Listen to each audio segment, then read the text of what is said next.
One of the words that we have heard tossed around a lot this year from some prominent Democrats, and a word that we're going to hear all over 2019 when the Democrats take control of the House, is the word impeachment. In announcing that we're introducing articles of impeachment to remove President Trump from office. We are here today to take a formal stand, a call for his impeachment. Impeachment. Impeachment. Impeachment. Impeachment. Impeachment. Yes, the more I hear Democrats and the media, but then I repeat myself, the more I hear them say impeachment, the more I'm convinced they have no idea what it even means and how it works. Now,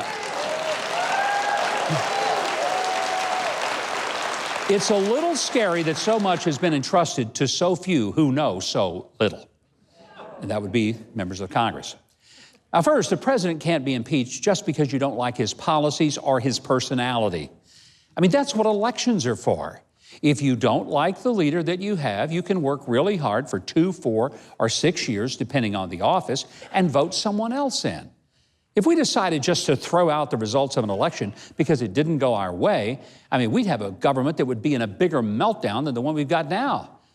As the TV ad said, it doesn't work this way. It doesn't work this way at all. Now, while the Constitution defines the basis of impeachment being high crimes or misdemeanors, there's little more to go on as to what would constitute grounds for impeachment. But I know of no legitimate legal scholar who thinks that not liking a president is basis for impeachment.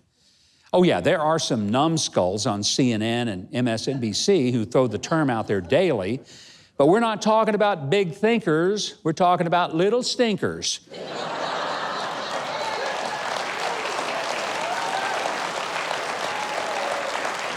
And some of them are little more than hate-filled partisan hacks.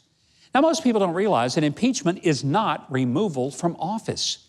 Impeachment is the equivalent of indictment in criminal court. It isn't proof of guilt, it's merely formal charges being filed that then would require a majority of the House of Representatives to have to vote for.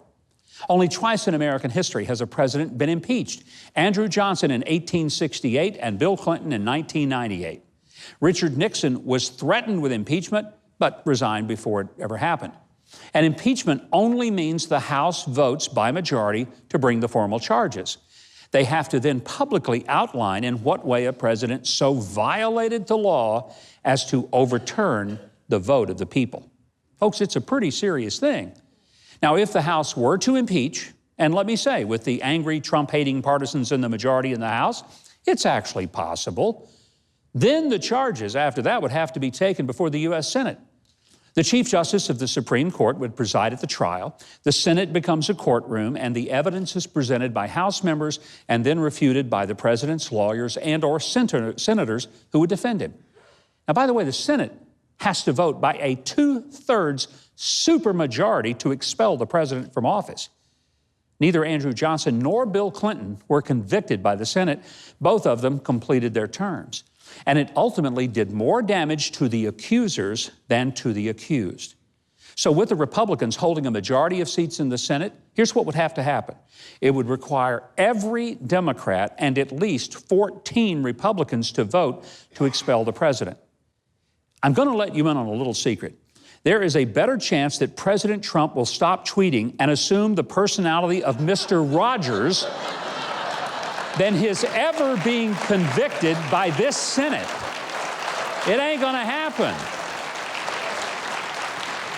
And if the Democrats do waste that much time and taxpayer money persecuting a president that the people elected but they don't like, they're gonna virtually guarantee the re-election of Donald Trump and the return of the House to Republican leadership.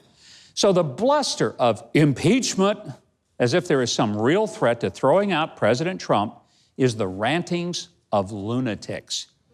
The Democrats, like Robert Mueller, are indeed on a witch hunt, but I think they're hunting the wrong witch.